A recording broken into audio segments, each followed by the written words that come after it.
Vlogs means एक ऐसा video जिसमें आप सब देखना चाहते हैं सामने वाले की जिंदगी के उन पहलुओं को जो उस इंसान के अलावा किसी और को कभी मालूम ही नहीं होते। राइट, ये वो कहानियां हैं जो सामने वाला आपसे हमेशा छुपा के रखना चाहता है, क्योंकि हर इंसान की जिंदगी का एक निजी पहलू होता है जिसे वो दुनिया से हमेशा छुपा के रखता है और कभी किसी के सामने लाना भी नहीं चाहेगा।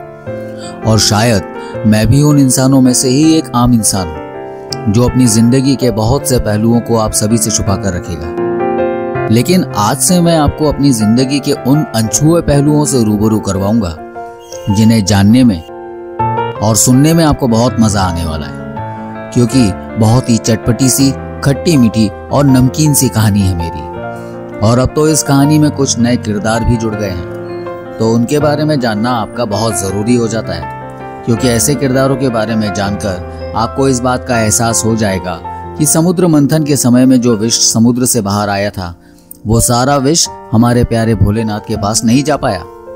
उस विष की कुछ बूंदें शायद बच गई और पहुंच गई हम इंसानों की बस्ती में, इस धरती पे, और उसे अमृत समझकर पी लिया इंसान के रूप में छिपे हुए कुछ दुष्ट राक्षसों ने। और वो राक्षस बार बार जन्म लेते रहे और उनका सामना इस बार हुआ मेरी जिंदगी से।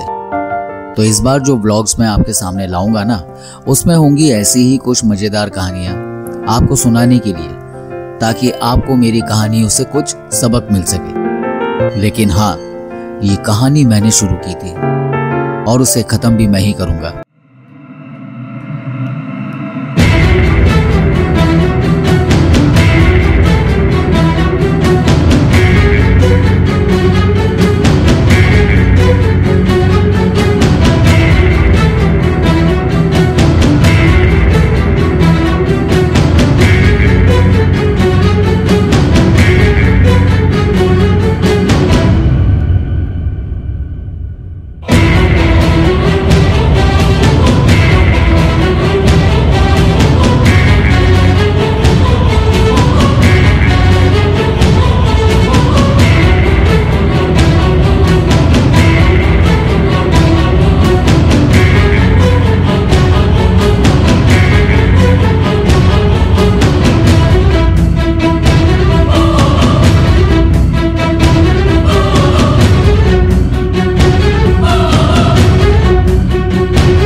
आप तो बस इस कहानी में आने वाले किरदारों का मजा लेते रहिए। जो मेरे नए व्यूअर्स हैं, उन्हें शायद इस कहानी से लिंक अप करने में थोड़ा सा टाइम लग सकता है, और जो मेरे पुराने चाहने वाले हैं, वो इस कहानी के किरदारों को देखते ही पहचान जाएंगे। साथ ही मेरी इस कहानी में कुछ ऐसे मजेदार और वफादार किरदार भी हैं जिनका मैं जितना एहसानमंद रहूं उतना कम है। तो चलिए, बिना समय खराब किए मैं आपको मिलवाता हूं उन सभी किरदारों से। लेकिन शुरुआत करूंगा मेरी कहानी के नीच किरदारों से।